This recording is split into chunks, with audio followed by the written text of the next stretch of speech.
say, I'm all about responsiveness here on a Tuesday.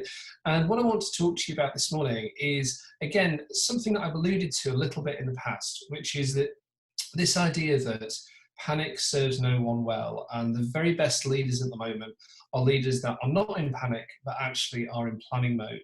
And I want to come and talk to you about 7 killer questions today that will help you think through, have we got a plan? And if we have we got a good plan? So what's going on, where I always like to start? So panic, which is actually, again, what we've been witnessing a lot of over the last few weeks, is fundamentally an unsustainable emotional state for all human beings. It's a bit like excitement, actually. You know, you can be excited for a while, but actually after a while, too exhausting and you'll snap out of it. So panic is what goes up, as it were, must come down. So a really good test of quality leadership is ultimately how quickly a leader is able to snap out of panic. The very best leaders in the world will never allow themselves to go into panic. They'll actually establish something of a distance between, you know, their emotional state and the kind of, you know, the inner watchman, as it were. But even those of us, and I would count myself in this, who are prone to occasional bouts of panic, snapping out of it quickly is actually a really good reflex for strong leadership. Weak leaders will remain in panic for a very long time and will make bad choices as a result of it. So why does it matter whether we're in panic or whether we're not? Well, in reality, actually, what's going on at the moment is we're in a huge time of change. And, you know, not just now, not just over the last sort of 3 months in terms of the coronavirus. I was talking a week or two ago with some colleagues of mine. I was saying, look, in our lifetime, you know, in my career, I've lived through 9/11. I've lived through the credit crunch in 2008. I've lived through Brexit and any number of other things, Trump, any number of other things besides. So there's huge kind of waves of change that we seem to be experiencing, but of course, never more so at the moment than we've seen with COVID-19. So times of change have a habit of changing how we all view the world. They change our wants, needs, expectations, assumptions, and frames of reference. And actually, in turn, that impacts businesses because it pays forward those changing expectations. You know, the light of a new dawn. You know, people wake up and they want different answers to the questions that they've been asking. And that impacts markets, it impacts categories, competitive sets, the nature of products and services that are going to connect with people, and so on and so forth. So, you know, any time of change brings around it huge structural change in markets and in categories. And in that, there is challenge, yes, but there is also opportunity. So when panic subsides, opportunity resides, but for those who have the right approach to take advantage of it. Now, there is a truth about planning. And the truth is, we kind of have to have one in advance of doing. So there's no point in waiting now for the months to go by in the hope that at some point there'll be this amazing new dawn and then we'll be able to, you know, quickly plan and get on with it. We actually need to start now. We need to get out of panic now, and we need to start planning now. So how do we do that? We're going to talk to you this morning about the Magnificent 7. So the Magnificent 7 are the questions you need to be able to answer to create a brilliant future for any business. I don't care whether or not you're working in a huge corporate global behemoth, or whether or not you're working in a 2-person strong creative business somewhere in the north. Doesn't matter. These are the questions you need to be able to answer in order to ensure a brilliant future for any business. These are also questions that, back to my point, responsiveness. These are questions that properly responsive businesses actually keep half an eye on pretty much all the time as well. So I'm going to rattle you through the 7 now, and if you've got any further questions, you're going to let me know. So, question number 1, over the next 6 to 12 months, what does victory look like? Now, both the time frame and the terminology are absolutely key here. The thing about periods of change is we neither want to be in completely short-term planning mode, nor do we want to be in long-term planning mode. Short-term planning mode basically means really reactive, really quick, knee-jerk potential. You know, long-term planning mode actually runs the risk of being way too abstract. What will the world look like in 2 to 3 years? Who knows? And also prone to potential disruption, because what happens is, you know, events, dear boy, events. So medium-range planning, which is to say 6 months, absolutely 12 months at the outside, is the critical thing to bear in mind. And also, what does victory look like? So, you know, psychologically, we are all primed to work to the bars that we set ourselves. So for example, if we set our goal for 6 months as survival, well, actually that becomes our kind of like gold standard, right? Which means we may survive just about, we may actually not survive. And even if we do survive, we're probably not going to grow a great deal or prosper very well. Actually, if we set the bar as high as we possibly can, if we set the bar to thrive, to come out of this as strong as is humanly possible, whatever that means for our businesses, actually we're not only maximizing our chances of growth, we're also maximizing our chances of survival as well. You see what I mean? We got the wrong way around, but you get my point. So over the next 6 to 12 months, what does a victory look like? That means, what does great really mean? And how will we know we've got there as well? Let's be very specific in how we answer that question. Question 2, how do we expect customer needs to change over that time? Now, customer needs do evolve slowly, but they can also change and evolve extraordinarily fast at moments when the world sort of spins on its axis a bit. How do we expect customer needs to change over that time? Basically means, what's going to happen to demand?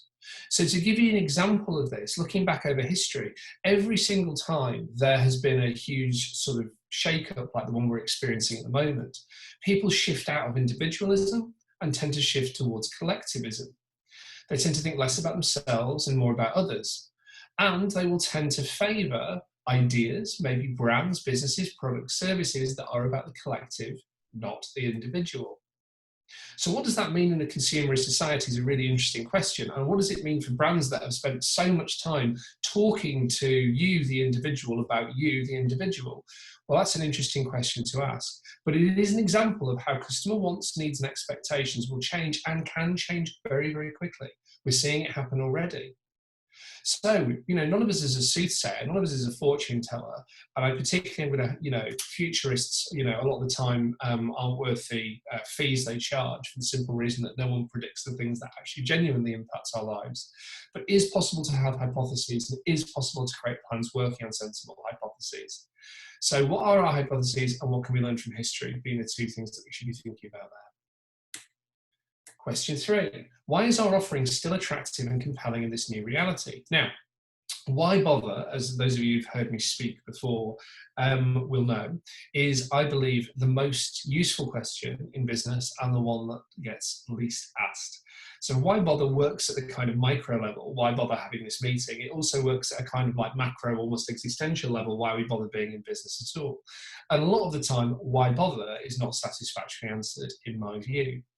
So actually, if you're looking at a world which has shifted on its axis a little bit, and you're starting to understand how consumer demand is changing, well, why is our offering still attractive and compelling in this new reality? Why would anybody bother parting money for it? Actually becomes a really, really important question. And also within that, particularly if we're trying to do new things, which I spoke about on this webinar a couple of weeks ago, does what we're offering feel authentic? So, all of us as kind of punters in the world, if you will, if we want to define ourselves that way, we'll walk the earth being able to sort of almost have a sixth sense about who is authentic and who isn't, who's staying true to their aims and objectives, who isn't. Where is a brand or a business feeling like it's being true to itself, and where is it not, I suppose. So, the idea of suddenly pivoting and offering off this question and moving away from where we're authentic is a problem. But whether or not to do that is answered by why bother? Why is our offering still attractive and compelling in this new reality? Question 4, these are big questions, aren't they? How would we describe our strategy to a 10-year-old? So, this offends CEOs, this question, but I do genuinely believe that the world is not served well by business bullshit. So, we can all talk about optimizing and integrating synergy across channels, for example, or we can talk about how do we get more people shopping more often regardless of where they are in the world, for example. One of those forms of language is much simpler and more compelling than the other. Which points to the thing, how would we describe our strategy to a 10-year-old is fundamentally about clarity in language. If you have clear language to describe your strategy, you will likely have clear thinking underpinning that strategy.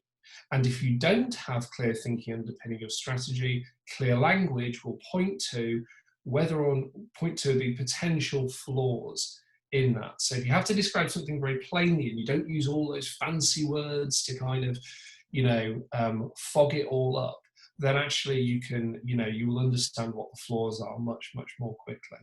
So how would we describe our strategy to a 10-year-old also points to how motivating is it for our people as well, right? So can we actually bring people along on the ride too? So within that, what are 2 or 3 points that we need to land? I've talked about that already. And are we keeping our language simple and emotive? Question 5, do our people have the goods, both attitude and skill, to deliver our strategy? So we see this happen a lot, particularly in creative industry businesses and entrepreneurial businesses as well, right? So both types of business are tremendously good at having this kind of sixth sense about where consumer demand's going, and really good at thinking through, what the product and service sort of opportunities are within that. But can be really, really poor then at just checking that they've actually built the business that is capable of delivering on that. So do our people have the goods, attitude and skill to deliver our strategy? Fundamentally ask the question, how well is what we're now going to offer properly aligned to the competencies that we've got as an organisation?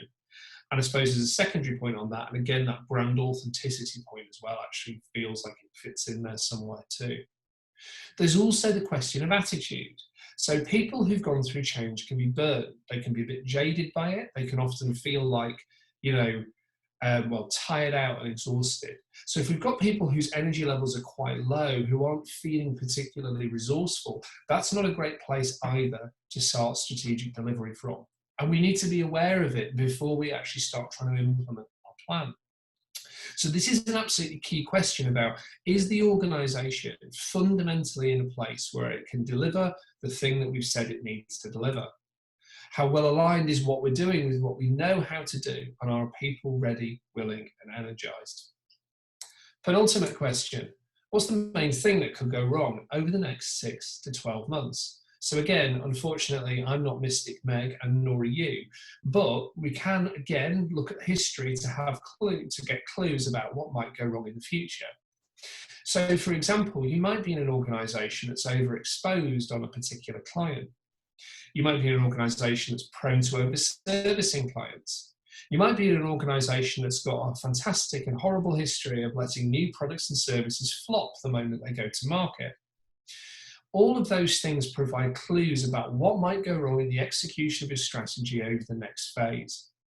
So what we always tell clients to do is, let's think about the pre-mortem. Now, those of you who follow me on Forbes or have seen any of my stuff on LinkedIn will know that the pre-mortem is something that I spend a lot of time talking about. I do that because it's actually one of the most useful tools that I've ever come across in business. To be able to look at something in advance and go, let's pretend this has failed, and now let's examine the reasons why, can be hugely revealing. So historically, where have we tended to trip up? And what performance patterns do we need to account for? Both of those things are really brought to light by the pre-mortem. If you look for pre-mortem on Forbes, you'll find some articles, or an article by me on that. And finally, and I think this is for me the most significant question, and probably the question that actually I am most passionate about in terms of helping clients to answer, and the team at Corporate Punk spends most of its time helping clients to think through in different ways. Water flows around obstacles. What makes your business capable of adapting in this way? So not to get too Taoist on you for a Tuesday morning, but there is this idea in Taoism of the fact that nature finds a way, it finds its balance, and whenever we go slightly off-piste, nature will bring it back. Whenever we go this way, nature will bring it back. And the idea of that a healthy life and successful life is to not resist what's going on in the world, but to work with it, to work with that energy, to not be in tension with that energy is a critical point. Now, what that means for most of us who are running businesses is, how is it that actually we are proving to be adaptive? So how is it that we are not just, we're not just resisting, which is where I think resilience goes wrong sometimes, the conversations about resilience. We're just resisting what's happening in the world, but rather we are working with that energy, and we're using that energy to help inform how adaptive we are. What makes your business capable of adapting in that way? Now, that actually could be about culture. So I interviewed an organisation for Forbes last week that's done an amazing job of shipping a new product and service in an incredibly short space of time. Managed to turn it around in 3.5 days. And they did that because in their culture, they have something called a fire drill. Now, fire drills apparently in their culture happen about once every 18 months. Everybody knows what happens when there's a fire drill. Everything gets put on hold, everything, including your personal life, and you will work for 18 to 20 hours a day to deliver what is required of you. So that's a fire drill, and it's normalized. So when you need to draw down on that, when there's a time of crisis or a time of opportunity, you can do so. So that's a great kind of cultural trope that they've managed to build over time that actually is reinforcing their adaptability as an organization. Structure can support adaptability as well. Processes can support adaptability. Actually, in truth, it's usually a combination of those things, right? It's usually a combination of culture, structure, processes, and so on. But the key question in most organizations is, what are we doing to build that adaptive capability? And a lot of the time, the answer is nothing at all. So actually, the work needs to be done with leadership teams as part of strategic planning to go, not only what do we need to get accomplished, but also how does getting it accomplished help us develop as an organization, learn about what makes us great, and learn about what makes us adaptable. So those 7 questions are, I think, absolutely critical. So that's it for this morning. I just wanted to say to you that I'll go quickly over the questions now. Sorry if that's inducing a little bit of a strobe effect. So what does victory look like over the next 6 to 12 months? How do we expect customer needs to change over that time? Why is our offering still attractive and compelling in this new reality? How would we describe our strategy to a 10-year-old? Do our people have the goods, both attitude and skill, to deliver our strategy? What's the main thing that could go wrong over the next 6 to 12 months? And water flows around obstacles. What makes your business capable of adapting in this way? And as I said earlier, regardless of whether or not you're working in a micro business or you're working in one of the world's biggest organizations, those 7 questions are absolutely critical. If you need help getting your team to answer the Magnificent 7, one of the reasons that we're here, we can help broker and help you have as a senior team those discussions. Just email us at fightback@corporatepunk.com. And there's more coming on that very, very soon. But in the meantime, questions, Martin, Lucas. First of all, I thought the questions were absolutely phenomenal, Phil. I thought it was great. Part of me wants to think that, the challenge you set for everybody tomorrow, that we're going to do some live problem solving, that you could almost use them as a benchmark for everybody on the call to start coming up with ways to explore that. So I thought it was absolutely phenomenal. First of all, that's my feedback. Question from Karen. What would you try and categorize the what could go wrong items into subheadings, i.e. economical, environmental, personal, etc.? So, well, I think the subheadings that you would choose, Karen, are entirely dependent on the business in question. For me, where I would start, I would look at structural. I would then look at systemic. I would look at political and cultural. I would look at leadership, and I would look at financial. Those are the ones that I think are probably the big buckets. So just to be clear, so structural would be, is there something, for example, siloed working that's really getting in the way of us being able to do this properly?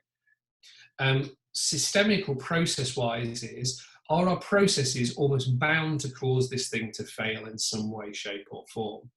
Cultural and political are individual agendas or the way that we generally communicate with each other or work together likely to get in the way of this being a success? Leadership are the leaders there to support it, and are they aligned in what they're trying to achieve?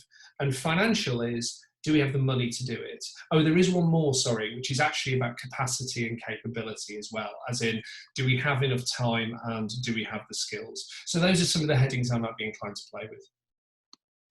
Great, that's absolutely fantastic. I think that part of what I'm going to be covering on Thursday is one of these hidden risks that sit behind this as well, which is the inertia that's currently going on in the world, that I feel that is kind of reaching peak with this as well. So we'll be covering that part of it as well. Phil, what would be of all the 7 questions, which is your most favourite and why? The last one, because I think what sort of strikes me at times like the ones that we're going through at the moment is that, change is the new normal, which actually is the line I finished on a Forbes article I just published about an hour and a half ago. Always pushing the eyeballs. Yeah. But change is the new normal, right? So again, there's a danger at the moment because we're all stuck in lockdown and whatever else, that And don't get me wrong, this is a huge event that we're living through at the moment. It kind of doesn't get bigger than this, I think, in lots of ways.